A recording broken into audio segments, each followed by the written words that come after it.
ಇಲ್ಲ ಕೇಳಿಲ್ಲ, ಅಪ್ಪೋರಿಗೆ ಕೇಳಿಲ್ಲ ಅಂತ. ಪರಮ ಪೂಜ್ಯ ಶ್ರೀ ಶ್ರೀ ಶ್ರೀ ವಿವೇಕ ಚಿಂತಾಮಣಿ ಮಹಾರಾಜ್ ಕಿ ಜರ ಜರ ಕೇಳಿ.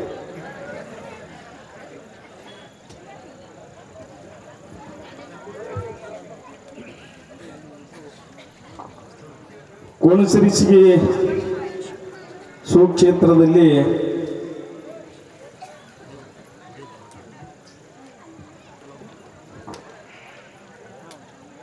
ಪರಮ ಪೂಜ್ಯ ಶ್ರೀ ವಿವೇಕ ಚಿಂತಾಮಣಿ ಮಹಾರಾಜರವರು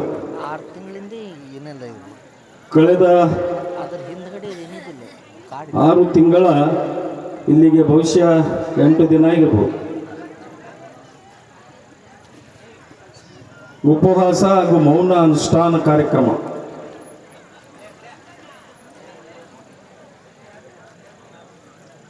ಈ ಕಾರ್ಯಕ್ರಮದಲ್ಲಿ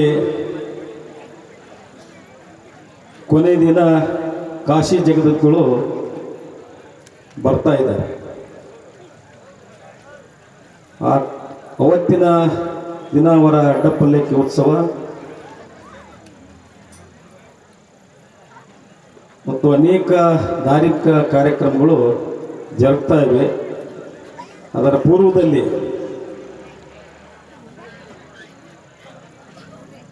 ಈ ವೇದಿಕೆ ಮೇಲೆ ಇವತ್ತಿನ ಕಾರ್ಯಕ್ರಮದಲ್ಲಿ ದಿವ್ಯ ಸಾನ್ನಿಧ್ಯವನ್ನು ವಹಿಸಿರ್ತಕ್ಕಂಥ 13ರ ಪರಮ ಪೂಜ್ಯರ ಪಾದಕ್ಕೆ ಮೆಡೆದು, ಕುಕ್ನೂರ ಹಪ್ಪುಗಳವರ ಪಾದಕ್ಕೆ ಮೆಡೆದು, ಬಿದನೂರು ಮತ್ತು ಅಂಕಲಿ ಪೂಜ್ಯರ ಪಾದಕ್ಕೆ ಮೆಡೆದು, ವೇದಿಕೆ ಮೇಲೆ ಆಸೀನರಾಗಿರ್ತಕ್ಕಂಥ ಎಲ್ಲ ಮುಖ್ಯ ಅತಿಥಿಗಳೇ, ವಿಶೇಷವಾಗಿ ಕಳೆದ 4-6 ತಿಂಗಳಿಂದ ನಿರಂತರವಾಗಿ ಈ ಅನುಷ್ಠಾನದ ಪೂರ್ವದಿಂದ ಇಲ್ಲಿವರೆಗೆ ಒಂದು ಕಮಿಟಿಯನ್ನು ನಿರ್ಮಾಣ ಮಾಡಿಕೊಂಡು ಬಂದಿರತಕ್ಕಂಥ ಅನೇಕರು ಹೆಸರಿದ್ದಾವೆ. ಅದರಲ್ಲಿ ನಮ್ಮ ಮಾಸ್ಟರ್ ಇಲ್ಲೇ ಹೋದರು, ಗುರುಬಸಪ್ಪ ಸರ್ ಊಟಕ್ಕೆ ಹೋದರೆ, ಮತ್ತು ಗುರುಬಸಪ್ಪ ಮಾಸ್ಟರ್ ಅವರು, ಅಯ್ಯನಗೌಡ ಪಾಟೀಲ್ರವರು, ಶಿವಲಿಂಗ ಜಂಬರಾಳ್ ಅವರು, ಪ್ರೇಮನಗೌಡ ಎಸ್ ಪಾಟೀಲ್ರವರು, ರುದ್ರಗೌಡ ಸಿ ಪಾಟೀಲ್ ಅವರು, ಅಮೃತ್ ಸಾವು ಕೂಡ್ಲಿಗೆಯವರು, ಮಂಜು ಮರಡಿಯವರು, ದೇವೇಂದ್ರ ಅಚ್ಚಡವರು, ಮಾಂತಪ್ಪ ಬಂಕೂರವರು, ರಾವುತ್ ಅಂಕಲಿಯವರು, ಸೈದಪ್ಪ ಮುದ್ಗಲ್ ಅವರು, ಭೀಮರಾಯ ತಳವಾರ್ ಅವರು, ರೇಣುಸಿದ್ದ ಅಳಗುಂಡಿಗೆಯವರು, ನಿಂಗಣ್ಣ ಅಚ್ಚಡವರು, ನಿತಿನ್ ಆರ್ ಬಿರಾದಾರ್ ಅವರು, ದೇವೇಂದ್ರಪ್ಪ ಅಚ್ಚಡವರು, ಚಂದ್ರಕಾಂತ್ ತಳವಾರ್ ಅವರು, ಬಸವರಾಜ್ ಬಿರಾದಾರ್ ಅವರು, ಮತ್ತು ವಿಶೇಷವಾಗಿ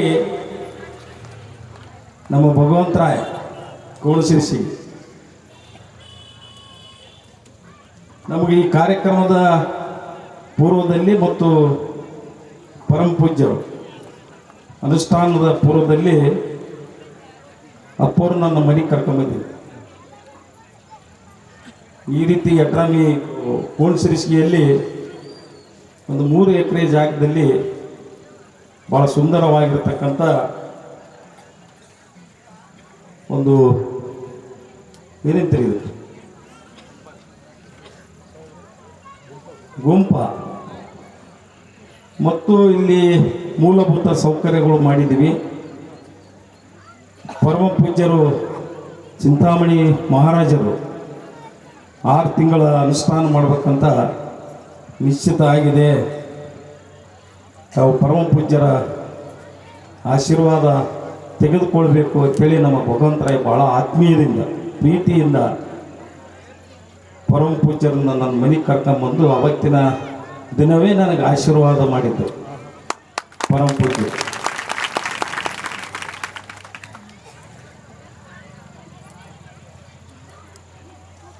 ಬಹಳ ಉಪವಾಸ ಅನುಷ್ಠಾನ ಸಣ್ಣ ಕೆಲಸಲ್ಲ. ಶಾಸ್ತ್ರೀಜವ್ರು, ನಮ್ಮ ಸಿದ್ದೇಶ್ವರ ಶಾಸ್ತ್ರೀಜವ್ರ ಬಗ್ಗೆ ಹೇಳ್ಬೇಕಂದ್ರೆ ಮುಂದೆ ಹೇಳ್ತೀನಿ ಸರ್. ನಮ್ಮ ಮಡವಾಳ ಶಾಸ್ತ್ರಿಯವರ ತಮ್ಮಂದಿರು ಒಂದ್ಸಲ ಕಾರ್ಯಕ್ರಮದಾಗ ತಮ್ಮ ಬಗ್ಗೆ ಹೇಳಿದೆ. ಬಹುಶಃ ತಾಯಂದಿರಿಗೆ ಗೊತ್ತಾಗಿದೆ ನಿಮ್ಮದು ಯಾವ ಥರ ನೀವು ಅದ್ಭುತವಾಗಿರ್ತಕ್ಕಂಥ ಪುರಾಣ ಮಾಡ್ತೀರಿ. ಭಾಳ ವಿಶೇಷವಾಗಿರ್ತಕ್ಕಂಥ ದೇವಿ ಪುರಾಣ ಕೂಡ ಅವರು ಶಾಸ್ತ್ರೀಜಿಯವರು ಮಾಡ್ಕೊಂಡು ಬರ್ತಾ ಇದ್ದಾರೆ. ಭಾಳ ಸಂತೋಷ.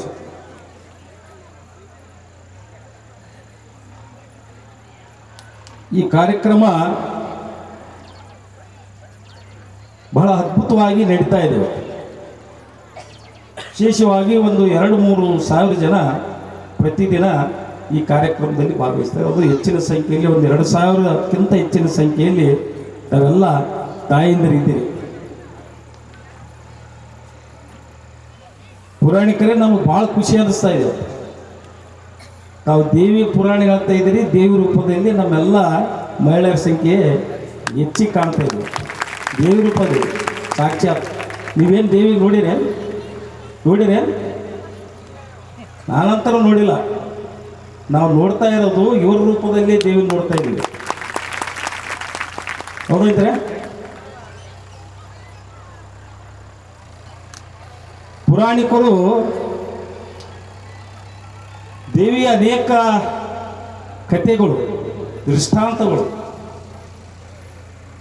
ದೇವಿಯಲ್ಲಿರ್ತಕ್ಕಂಥ ಶಕ್ತಿ ಬಗ್ಗೆ ಬಹಳ ಚೆನ್ನಾಗಿ ಮಾತನಾಡ್ಕೊಂಡು ಬರ್ತಾ ಇದ್ದಾರೆ. ದೇವಿ ಏನು ಮಾಡ್ತಾ ಇದ್ದಾಳೆ ಅಂತ ಕೇಳಿದ್ರೆ, ದುಷ್ಟರನ್ನು ಸಂಹಾರ ಮಾಡ್ತಕ್ಕಂಥ ಕೆಲಸ ಮಾಡ್ತಾ ಇದ್ದಾಳೆ ದೇವಿ.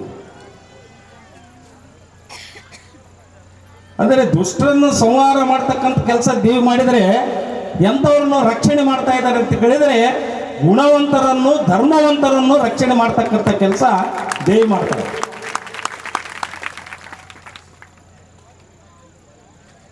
ಅಂಥ ಒಂದು ದೇವಿ ಪುರಾಣ ನಿರಂತರವಾಗಿ ನಮ್ಮ ಶಾಸ್ತ್ರೀಜಿಯವರು ಹೇಳ್ಕೊಂಡು ಬರ್ತಾ ಇದ್ದಾರೆ. ತಾವೆಲ್ಲ ಪಾಲ್ಗೊಂಡು ಬಹಳ ಸಂತೋಷದಿಂದ ಆಲಿಸಿರಿ ಅಂತ ನಾನು ಭಾವಿಸ್ತಾ ಇದ್ದೀನಿ.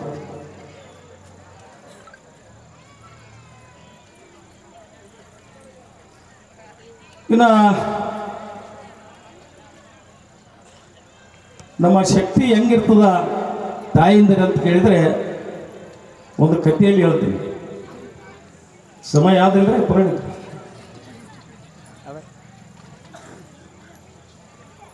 ಹೊಸದಾಗಿ ಗಂಡ ಹೆಂಡತಿ ಇಬ್ಬರು ಲಗ್ನ ಆಗಿರ್ತಾರ. ಗಂಡ ಅಂತಾನ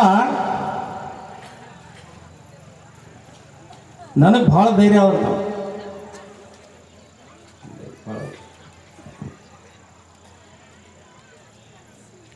ಹೇಳ್ತಿ ಅಂತಳ, ನನಗೆ ಭಾಳ ಧೈರ್ಯ ಅಂತ.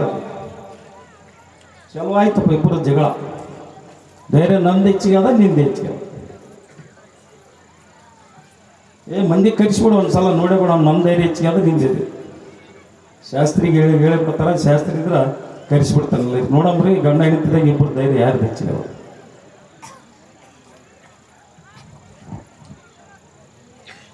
ಹೇಳ್ತಿ ಅಂತಳ ಹಿಂಗ ಸಭೆದಾಗ ಎದ್ದು, ನೋಡ್ರಿ ನನಗೆ ಭಾಳ ಧೈರ್ಯ ಅದ. ಯಾಕಂತ ಕೇಳಿದ್ರ, ನನಗೆ ನೀವು ನೋಡಕ್ಕೆ ಬಂದಾಗ 10 ಜನ ನೀವು ಬಂದಿದ್ದೀರಿ ನೋಡಕ್ಕೆ, ಆಯ್ತ್ರಿ. ಆಮೇಲೆ ಏನು ಮಾಡಿದ್ರಿ? ಎಂಗೇಜ್ಮೆಂಟಿಗೆ ಬಂದಿರಿ, 200 ಜನಕ್ಕೆ ಕರ್ಕೊಂಬಂದಿರಿ. ಆಮೇಲೆ ನೀವು ನನ್ನ ಮನೆಯಾಗ ಲಗ್ನ ಇತ್ತು, ನನ್ನ ಮನೆಯಾಗ ಲಗ್ನಕ್ಕೆ ಎಷ್ಟು ಮಂದಿ ಕರ್ಕೊಂಬಂದಿದ್ದಾರೆ ಅಂದ್ರೆ 3,000 ಜನರು ಕರ್ಕೊಂಬಂದಿದ್ದಾರೆ. ಎಷ್ಟು ಜನ? 3,000 ಮಂದಿಗೆ. ಆದ್ರ ನಾನು ನಿನ್ನ ಮನೆಗೆ ಬರ್ಬೇಕಾದ್ರ ನಾನು ಒಬ್ಬಾಕಿನೇ ಒಂದಿನಲ್ಲ, ಧೈರ್ಯ ನಂದು ಹೆಚ್ಚಿಗೆ ನಿಂದ ಹೆಚ್ಚಿಗೆ ಅಂತ ಕೇಳ್ತಾರೆ.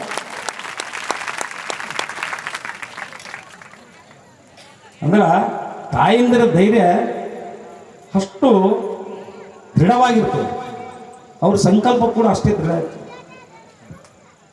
ಇವತ್ತು ನೋಡ್ರಿ, ನಾವು ದೇವಿ ಪುರಾಣ, ನಾವು ಈ ಕಡೆ ಗಂಡ್ಮಕ್ಳು ಇದೀವಲ್ಲ, ನಾವು ಎಲ್ಲ ರಾಜಕೀಯ ಮಂದಿ ನಮ್ಮ ಮಾಸ್ಟರ್ರು ನಾವೆಲ್ಲ ಕೂಡಿ ಸುಮ್ಮನೆ ಈ ಕಡೆ ಕೇಳಿ ಈ ಕಡೆ ಬಿಡೋರು.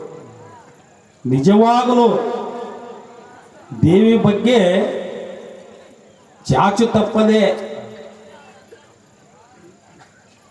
ಪೂಜೆ ಭಾವನೆಯಿಂದ ಮನೆಯಲ್ಲಿ ಶಾಂತಿ ನೆಲೆಸಬೇಕು, ಅಭಿವೃದ್ಧಿ ಆಗಬೇಕು, ಪ್ರತಿಯೊಂದು ಕಲ್ಯಾಣ ಕಾರ್ಯಕ್ರಮ ಆಗ್ಬೇಕಂತಂದ್ರೆ ಅದು ಕಾರಣಭೂತರು ಯಾರಂತಂದ್ರೆ ತಾಯಂದಿರು ಅಂತ ಭಾಳ ಎಲ್ಲಿಂದ ಇರ್ತಾರೆ.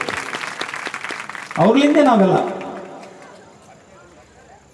ಸುಮ್ಮ ಒಣ ದಿಮಾಕಿ ನಾವು ಗಂಡ್ಮಕ್ಳು ನಾವು ಆಡ್ತಿರ್ತೀವಿ ನಮ್ಮಿಂದ ನೀವು ಅಂತೇಳಿ. ಆದರೆ ನಿಜವಾಗಲೂ ಯಾಕೆ ಹೇಳ್ತೀನಪ್ಪ ಅಂತ ಕೇಳಿದರೆ, ಅವರು ನಿಜವಾಗಲೂ ಸಾಕ್ಷಾತ್ ದೇವಿ ರೂಪದಲ್ಲಿ ಅವರು ಇರೋದ್ರಿಂದ ಇಂಥ ಎಲ್ಲ ಭಾಳ ಅದ್ಭುತವಾಗಿದೆ ತಾಯಿಯಂದಿರ್ತಾವೆಲ್ಲ ಇದ್ದೀರಿ ಅಂತೇಳಿ ಈ ಸಂದರ್ಭ ಹೇಳಕ್ಕೆ ಇಷ್ಟಪಡ್ತಾ ಇದ್ದೀನಿ. ಇನ್ನು ವಿಶೇಷವಾಗಿ ವಿವೇಕ ಚಿಂತಾಮಣಿ ಮಹಾರಾಜರು ಭಾಳ ಅದ್ಭುತವಾಗಿರ್ತಕ್ಕಂಥ ಕೆಲಸ ಮಾಡಿದ್ದಾರೆ. ಸಣ್ಣ ಕೆಲಸ ಅಲ್ಲ. ನಾವು ಒಂದಿನ ಎರಡು ದಿನ ಉಪವಾಸ ಮಾಡ್ತೀವಿ, ಮೂರನೇ ದಿನ ಭಾಳ ಚೆಂದಾಗಿ ಡಬಲ್ ಊಟ ಮಾಡ್ತೀವಿ, ಡಬಲ್ ನಾಷ್ಟ ಮಾಡ್ತೀವಿ. ಅಪೂರ್ವ 6 ತಿಂಗಳ 8 ದಿನ ಆಯ್ತು ಇವತ್ತಿಗೆ. ಉಪವಾಸದೊಂದಿಗೆ ಅನುಷ್ಠಾನ ಮಾಡ್ತಾ ಇದ್ದಾರೆ. ಅದಕ್ಕೋಸ್ಕರ ಅನುಷ್ಠಾನ ಮಾಡ್ತಾ ಇದ್ದಾರೆ ಅವರು, ತಮಗೋಸ್ಕರ ಅಲ್ಲ.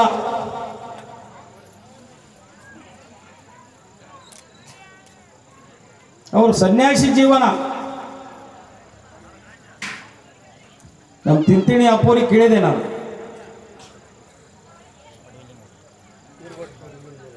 ಅಡಿವಲಿಂಗ ಮಹಾರಾಜರು, ಏನ್ರಪ್ಪ ನೀವು ಅವರು ಒಂದೇ ಕಾಣ್ತೀರಿ, ಅದು ಹೆಂಗ್ರಿಪ್ಪ ಅಂತ ಕೇಳಿದೆ ನಾನು. ಸೇಮ್ ಕಾಣ್ತೀರಿ, ನನಗೇನು ವ್ಯತ್ಯಾಸ ಏನು ಕಾಣವಲ್ರಿ, ಅಡಿವಲಿಂಗ ಮಹಾರಾಜರು ತಾವು ಒಂದೇ ಕಾಣ್ತಾ ಇದ್ದೀರಿ ಹೆಂಗ್ರಿ ಅಂತ ಕೇಳಿದೆ. ನಾವಿಬ್ಬರು ಒಂದೇ ಗುರುವಿನ ಶಿಷ್ಯರಿದ್ದೀವಿ, ನೋಡಕ್ಕೆ ಒಂದೇ ಕಾಣುತ್ತೀವಿ, ನಮ್ಮಲ್ಲಿ ಇಬ್ಬರಲ್ಲಿನೂ ಕೂಡ ಅಷ್ಟೇ ದೊಡ್ಡ ಶಕ್ತಿನೂ ಕೂಡ ಅದಂತ ಹೇಳಿದರು ಅವರು. ಮತ್ತು ನಮ್ಮ ನೋಡೋಕ್ಕೂ ಅವ್ರು ಕಂಡಂಗೆ ಕಾಣ್ತಾರೆ. ಅಂದರೆ ಪರಮ ಪೂಜ್ಯರು ತಮಗಾಗಿ ಅನುಷ್ಠಾನ ಮಾಡಿಲ್ಲ, ಈ ಲೋಕ ಕಲ್ಯಾಣಕ್ಕಾಗಿ ಈ ಭಾಗದಲ್ಲಿರ್ತಕ್ಕಂಥ, ಈ ತಾಲೂಕಿನಲ್ಲಿರ್ತಕ್ಕಂಥ, ಈ ಜಿಲ್ಲೆಯಲ್ಲಿರ್ತಕ್ಕಂಥ ರೈತರ ಕಲ್ಯಾಣಕ್ಕಾಗಿ, ಮಹಿಳೆಯರ ಕಲ್ಯಾಣಕ್ಕಾಗಿ ಇವತ್ತು ಅನುಷ್ಠಾನ ಮಾಡ್ತಾ ಇದ್ದಾರೆ.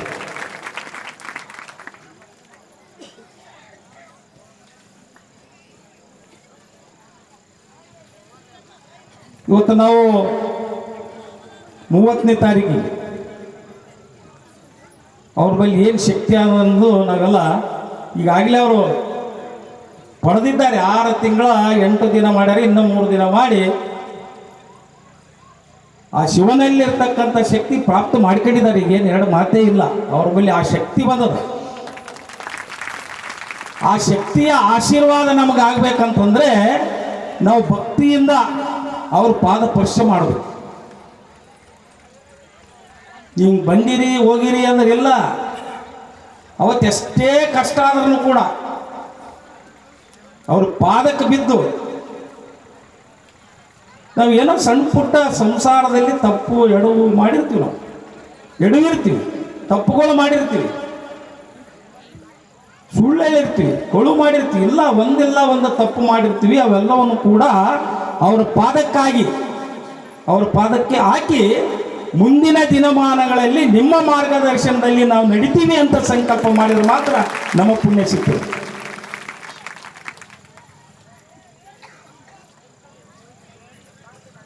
ಯಾಕೆ ಹೇಳ್ತೀನಪ್ಪ ಈ ಮಾತಂತ ಕೇಳಿದ್ರೆ, ನಮ್ಮ ಹಿಂದೂ ಧರ್ಮದಲ್ಲಿ ನಮ್ಮ ಭಾರತ ದೇಶ ಬಹಳ ಅದ್ಭುತವಾಗಿರ್ತಕ್ಕಂಥ ದೇಶ.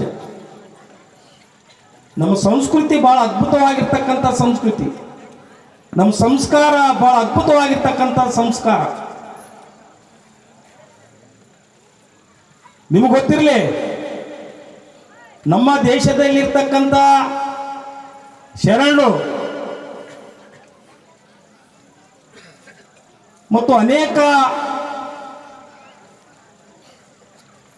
ಮಹಾತ್ಮರು, ಅನೇಕ ಪುಣ್ಯಕ್ಷೇತ್ರಗಳು, ಇವತ್ತು ಕಾಶಿ ಜಗದ್ಗುರುಗಳು ಇಲ್ಲಿಗೆ ಆಗಮಿಸ್ತಾ ಇದೆ. ಎಂಥ ಕ್ಷೇತ್ರ, ಬಹಳ ಅದ್ಭುತವಾಗಿರ್ತಕ್ಕಂಥ ಕ್ಷೇತ್ರ ನಮ್ಮ ದೇಶದಲ್ಲಿ. ಬಹುಶಃ ಇಡೀ ಜಗತ್ತಿನಲ್ಲಿರ್ತಕ್ಕಂಥ ಇತರ ರಾಷ್ಟ್ರಗಳು ನಮ್ಮ ಹಿಂದೂ ಸಂಸ್ಕೃತಿ, ನಮ್ಮ ದೇಶದ ಸಂಸ್ಕೃತಿಯನ್ನು ಮೆಚ್ಚಿ ಇವತ್ತು ನಮಗೆ ಗೌರವಿಸ್ತಾ ಇದೆ, ನಮಗೆ ಗೌರವಿಸ್ತಾ ಇದೆ. ಇವತ್ತು ನಮ್ಮ ದೇಶದ ಪ್ರಧಾನಮಂತ್ರಿಯವರು ಮೋದಿಜಿಯವರು ಒಬ್ಬ ರಾಜಕೀಯ ವ್ಯಕ್ತಿ ಆದ್ರೂ ಕೂಡ ಧಾರ್ಮಿಕ ವಿಚಾರ ಬಂದಾಗ, ನಮ್ಮ ದೇಶದ ಸಂಸ್ಕೃತಿ ವಿಷಯ ಬಂದಾಗ, ನಮ್ಮ ದೇಶದ ಸಂಸ್ಕೃತಿ ಮತ್ತು ಸಂಸ್ಕಾರದ ವಿಷಯ ಬಂದಾಗ ರಾಜಕೀಯವನ್ನು ಹೊರತುಪಡಿಸಿ ಬೆಂಬಲಿಸ್ತಕ್ಕಂಥ ಇವತ್ತು ಯಾರಾದರೂ ಇವತ್ತು ಜಗತ್ತಿನಲ್ಲಿ ಸಿಗ್ತಾ ಇದ್ದಾರೆ ಅಂದರೆ ನಮ್ಮ ದೇಶದ ಪ್ರಧಾನಮಂತ್ರಿಯವರು. ನಾವು ಮೆಚ್ಚಬೇಕಾಗ್ತದೆ. ಇದು ನಾ ಹೇಳ್ತಕ್ಕಂಥದ್ದಲ್ಲ, ಇಡೀ ದೇಶದಲ್ಲಿರ್ತಕ್ಕಂಥ ಮಹಾನ್ ವ್ಯಕ್ತಿಗಳು, ಸಾಹಿತಿಗಳು, ಇತಿಹಾಸ ಪುರುಷರು ಹೇಳ್ತಕ್ಕಂಥ ಅಂಥ ಸಂಸ್ಕೃತಿ ಇರ್ತಕ್ಕಂಥ ನಮ್ಮ ದೇಶದಲ್ಲಿ ತಾಯಂದರು ತಾವು ಬಹಳ ಜವಾಬ್ದಾರಿಯುತವಾಗಿರ್ತಕ್ಕಂಥ ಒಂದು ಕೆಲಸ ಮಾಡಬೇಕಾಗಿದೆ. ಏನಂತ ಕೇಳಿದ್ರೆ, ನಮ್ಮ ಮಕ್ಕಳಲ್ಲಿ ಸಂಸ್ಕೃತಿ ಇಲ್ಲ, ಸಂಸ್ಕಾರ ಇಲ್ಲ. ನಮ್ಮ ಮಕ್ಕಳು ಬೇರೆ ಬೇರೆ ದಾರಿ ತುಳಿತಾ ಇದ್ದಾರೆ. ಅದಕ್ಕೆಲ್ಲ ಹೊಣೆಗಾರರು ಯಾರು? ಪೋಷಕರಾಗಿರ್ತಕ್ಕಂಥ ನಾವು. ನಮ್ಮ ಮಕ್ಕಳಲ್ಲಿ ಕೈಯಲ್ಲಿ ಮೊಬೈಲ್ ಕೊಡ್ತಾ ಇದ್ದೀವಿ, ನಾವೇ ಸ್ವತಃ ಟಿವಿ ಮುಂದೆ ಕೂಡಿಸ್ತಾ ಇದ್ದೀವಿ, ನಾವೇ ಒಂದಿಲ್ಲ ಒಂದು ಚಟಕ್ಕೆ ಅವರಿಗೆ ಕಾರಣಭೂತರಾಗ್ತಾ ಇದ್ದೀವಿ. ಇದನ್ನು ತಪ್ಪಿಸ್ಬೇಕು. ಮಕ್ಕಳಿಗೆ ಒಳ್ಳೆ ಸಂಸ್ಕೃತಿ ಕೊಡಬೇಕು, ಸಂಸ್ಕಾರ ಕೊಡಬೇಕು. ದಿನನಿತ್ಯ ಪೂಜೆ ಮಾಡಕ್ಕೆ ಹಚ್ಚಬೇಕು, ಶರಣರು ಬಂದರೆ ಕಾಲು ಬುಡಕ್ಕೆ ಹಚ್ಚಬೇಕು, ಪಾದಕ್ಕೆ ಕುಳಿಸ್ಬೇಕು. ಇಂಥ ಕಾರ್ಯಕ್ರಮದಲ್ಲಿ ನಮ್ಮ ಮಕ್ಕಳಿಗೆ ಕರೆಸಿ ಇದಕ್ಕೇನು ಕಾರ್ಯಕ್ರಮ ಅದ, ಈ ಕಾರ್ಯಕ್ರಮಕ್ಕೆ ಅವರಿಗೆ ಮೆಲುಕು ಆಗ್ತಕ್ಕಂಥ ಕೆಲಸ ಇವತ್ತು ನಾವು ತಾಯಿಂದರು ಮಾಡಿದಾಗ ಮಾತ್ರ ನಮ್ಮ ದೇಶ ಉದ್ಧಾರ ಆಗ್ತದೆ, ನಮ್ಮ ಸಂಸ್ಕೃತಿ ಉದ್ಧಾರ ಆಗ್ತದೆ, ನಾವೆಲ್ಲರೂ ಕೂಡ ಉದ್ಧಾರ ಆಗ್ತಕ್ಕಂಥ ಕೆಲಸ ಆಗ್ತದೆ.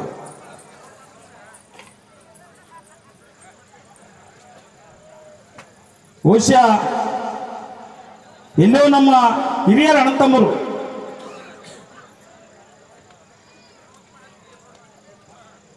ಒಂದು ಭೌತಿಕವಾಗಿರ್ತಕ್ಕಂಥ ಆಸ್ತಿ ಪಾಸ್ತಿ ಮಾಡಕ್ಕೆ ನಾವು ಹೊಂಟಿದ್ದೀವಿ.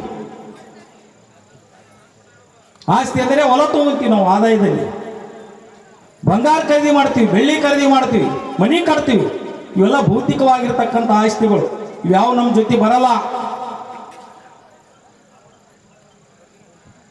ತಾಯಂದಿರಲ್ಲಿ, ಅಣ್ಣ ತಮ್ಮಂದಿರಲ್ಲಿ, ರೈತ ಬಾಂಧವರಲ್ಲಿ ನಾನು ವಿನಂತಿ ಮಾಡಿಕೊಳ್ತಾ ಇದ್ದೀನಿ, ನಿಮ್ಮ ಮನೆಯಲ್ಲಿರ್ತಕ್ಕಂಥ ಮಕ್ಕಳಿಗೆ ಒಳ್ಳೆ ಸಂಸ್ಕೃತಿ ಮತ್ತು ಸಂಸ್ಕಾರ ಕಲಿಸೋದ್ರ ಮುಖಾಂತರ ಒಳ್ಳೆ ಶಿಕ್ಷಣವಂತರನ್ನು ಮಾಡಿ, ನಮಗೆ ಯಾವುದೇ ಭೌತಿಕವಾಗಿರ್ತಕ್ಕಂಥ ಆಸ್ತಿ ಬೇಡಪ್ಪ, ನನ್ನ ಹುಟ್ಟಿರ್ತಕ್ಕಂಥ ಮಗನ್ನೇ ನನ್ನ ಆಸ್ತಿ ಅಂತ ತಿಳಿದು ನೀವು ಮಾಡಿದಾಗ ಮಾತ್ರ ನಮ್ಮ ಜೀವನ ಉದ್ಧಾರ ಆಗ್ತದೆ. ಒಂದು ಅಂತ ಕೆಲಸವನ್ನು ನಾವೆಲ್ಲರೂ ಒಟ್ಟಿಗೆ ಮಾಡಬೇಕಾಗಿದೆ. ಧರ್ಮದಿಂದಲೇ ಜಯ. ಧರ್ಮೋ ರಕ್ಷತೆ ರಕ್ಷಿತ. ನಮ್ಮ ರಂಭಾಪುರಿ ಜಗದ್ಗುರು ಮಾನವ ಧರ್ಮಕ್ಕೆ ಜಯವಾಗಲಿ, ಧರ್ಮದಿಂದಲೇ ವಿಶ್ವಕ್ಕೆ ಶಾಂತಿ. ನೋಡ್ರಿ, ನಮ್ಮ ಜಗದ್ಗುರುಗಳು ಸಣ್ಣ ಸಣ್ಣ ಮಾತು ಹೇಳಿಲ್ಲ. ಮಾನವ ಧರ್ಮಕ್ಕೆ ಜಯವಾಗಲಿ ಅಂತಂದ್ರೆ, ಧರ್ಮ ಅಂದ್ರೆ ಯಾವುದು? ನಮ್ಮ ನಡೆ, ನುಡಿ, ಆಚಾರ, ವಿಚಾರ, ಬದುಕು ಇದಕ್ಕೆಲ್ಲ ನಾವು ಧರ್ಮ ಅಂತೀವಿ.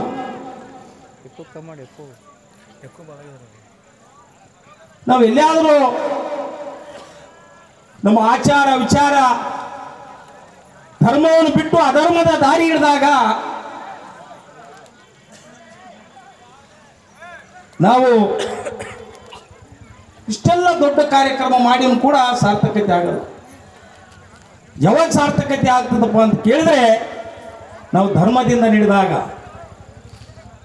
ಧರ್ಮ ಉಪದೇಶವನ್ನು ನಾವು ಪಾಲಿಸಿದಾಗ, ಪುರಾಣ ಪ್ರವಚನದಲ್ಲಿ ನಾವು ಭಾಗವಹಿಸಿದಾಗ, ಪುರಾಣ ಪ್ರವಚನದಿಂದ ಬರ್ತಕ್ಕಂಥ ಲಾಭ ನಾವು ಪಡೆದಾಗ,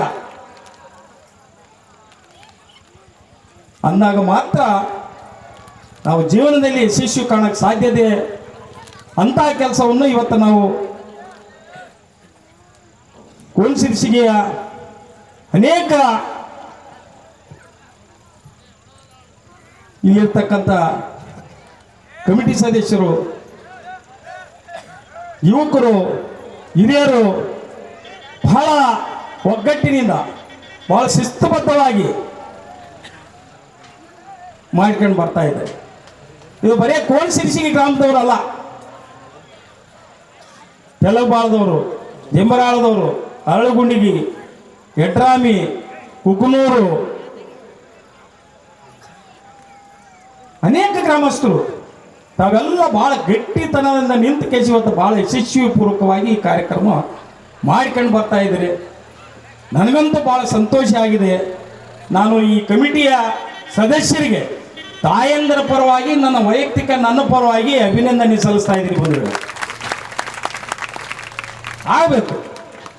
ಇಂಥ ಕಾರ್ಯಕ್ರಮ ಆದಾಗ ಮಾತ್ರ ನಮ್ಮ ಜೀವನಕ್ಕೆ ಶಾಂತಿ ಸಿಗ್ತದೆ, ನೆಮ್ಮದಿ ಸಿಗ್ತದೆ, ಸುಖ ಸಿಗ್ತದೆ.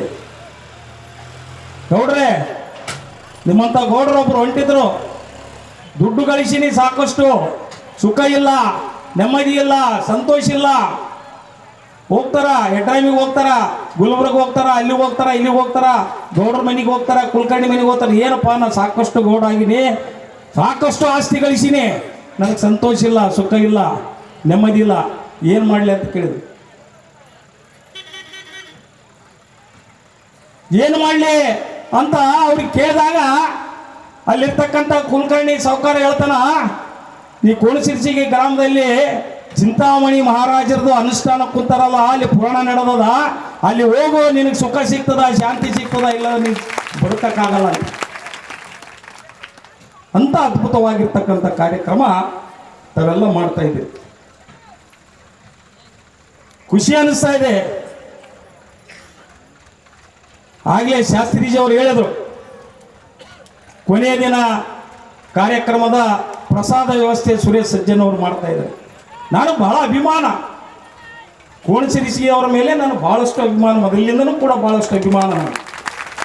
ಇಲ್ಲಿರ್ತಕ್ಕಂಥ ಎಲ್ಲರ ರೈತಾಪಿಗಳು, ಅಣ್ಣ ತಮ್ಮಂದಿರು, ಅಕ್ಕ ತಂಗಿಯರು, ಯುವಕರು ನನಗೆ ಯಾವಾಗಲೂ ಕೂಡ ಮನೆ ಮಗಳು ಆಗಿ ಮಗನಂತೆ ನನಗೆ ನೋಡ್ಕೊಂಡು ಬಂದಿದ್ದಾರೆ. ಒಂದು ವೇಳೆ ನಾನು ಕೊಟ್ಟೋದು ಮುಖ್ಯ ಅಲ್ಲ.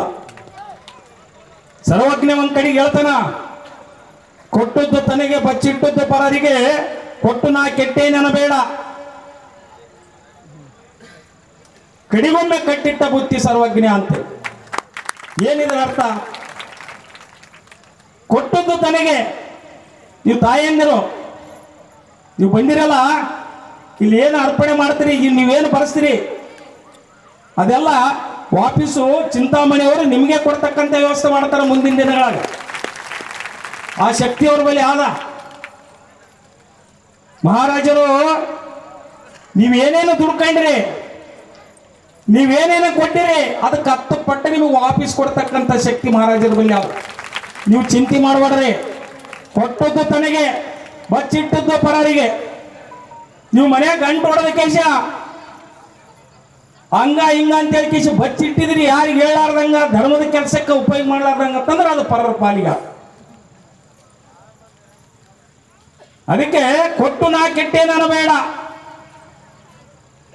ಕೊಟ್ಟ ಕೇಶ ಏನಪ್ಪ, ನಾನು ಏನು ಕಷ್ಟದಾಗ ಬಿದ್ನೇನಪ್ಪ, ಏನಾದ್ರೂ ಕೈಲಿಂದ ಕೊಟ್ಟೆ ನನಗೇನು ಸಂಸಾರಕ್ಕೆ ತೊಂದರೆ ಆಗ್ತದಂತ ಚಿಂತೆ ಮಾಡಕ್ಕೆ ಹೋಗ್ಬಾಡ್ರಿ. ಅದು ಕೊಟ್ಟದ್ದು ಹೆಂಗಿರ್ತದಂತಂದ್ರೆ ಮುಂದಿನ ಬುತ್ತಿ ಮುಂದೆ ನಿಮ್ಮ ಜೀವನಕ್ಕೆ ಇರ್ತಕ್ಕಂಥ ಧರ್ಮದ ಬುದ್ಧಿ ಅಂತ ಹೇಳಿ ಸರ್ವಜ್ಞ ಹೇಳ್ತಾನ. ಅದು ನೆನಪಿಟ್ಟು ತಾವೆಲ್ಲ ಇಲ್ಲಿರ್ತಕ್ಕಂಥ ತಂದೆ ತಾಯಿಂದರು ತನು ಮನ ಧನದಿಂದ ಈ ಕಾರ್ಯಕ್ರಮಕ್ಕೆ ಸಹಾಯ ಮಾಡೋದ್ರ ಮುಖಾಂತರ ಈ ಕಾರ್ಯಕ್ರಮ ಯಶಸ್ವಿ ಮಾಡಬೇಕು ಅಂತೇಳಿ ನಾನು ಕಮಿಟಿ ಪರವಾಗಿ ನಾನು ವಿನಂತಿ ಮಾಡ್ಕೊಳ್ತಾ ಇದ್ದೀನಿ. ಬಹಳ ವಿಶೇಷವಾಗಿರ್ತಕ್ಕಂಥ ಧರ್ಮಸಭೆ ಇದೇ 30ನೇ ತಾರೀಕಿಗೆ ಕಾರ್ಯಕ್ರಮ ನಡೀತಾ ಇದೆ. ಜಗದ್ಗುರುಗಳು ಕೂಡ ಆಗಮಿಸ್ತಾ ಇದ್ದಾರೆ. ಕಾಶಿ ಜಗದ್ಗುರುಗಳು ಬಹುಶಃ ಇಲ್ಲಿ ಬಹಳಷ್ಟು ಜನ ಕಾಶಿಗೆ ಹೋಗಿರ್ಲಿಕ್ಕಿಲ್ಲ. ಅವ್ರು ಕಾಶಿ ಜಗದ್ಗುರುಗಳಿಗೆ ಇಲ್ಲಿ ಬಂದು ಅವರ ದರ್ಶನ ಆದರೆ ನಾವು ಕಾಶಿಗೆ ಹೋಗೋಕ್ಕಿಂತ ಹೆಚ್ಚಿನ ಒಂದು ನಮಗೆಲ್ಲ ಆಶೀರ್ವಾದ ಆಗ್ತದೆ. ಆ ನಿಟ್ಟಿನಲ್ಲಿ ಹೆಚ್ಚಿನ ಸಂಖ್ಯೆಯಲ್ಲಿ ನಾನು ಭಗವಂತರವರಿಗೆ ಕೇಳಿದೆ, 6 ಗಂಟೆ ಬಹುಶಃ ಎಷ್ಟು ಜನ ಕಲಿಬಹುದು ಅವರು ಒಂದು 20,000 ಜನ ಅಂತ ಹೇಳಿದ್ದಾರೆ. ಅದು 6 ಗಂಟೆ ಬರೋಕೆ 20,000 ಈಗ ನಾನು ನೋಡ್ತಾ ಇದ್ದೀನಿ 2-3,000 ಜನ ಹೀಗೆ ಪುರಾಣಕ್ಕೆ ನಾನು ಇಲ್ಲ ಆಗಲ್ಲ ಭಗವಂತರೇ ನೋಡ ಅಷ್ಟು 20,000 ಜನರು ಇಲ್ಲ ನೋಡ್ರಿ 20,000ಕ್ಕಿಂತ ಹೆಚ್ಚಿಗೆ ನನಗೆ ಅನಿಸ್ತಾ ಇದೆ. 30ನೇ ತಾರೀಕಿಗೆ 20,000ಕ್ಕಿಂತ ಹೆಚ್ಚಿಗೆ ಸಂಖ್ಯೆ ಇವತ್ತಿಗೆ ಇರ್ತದೆ ಅಂತ ನಾನು ಅನಿಸ್ತಾ ಇದೆ.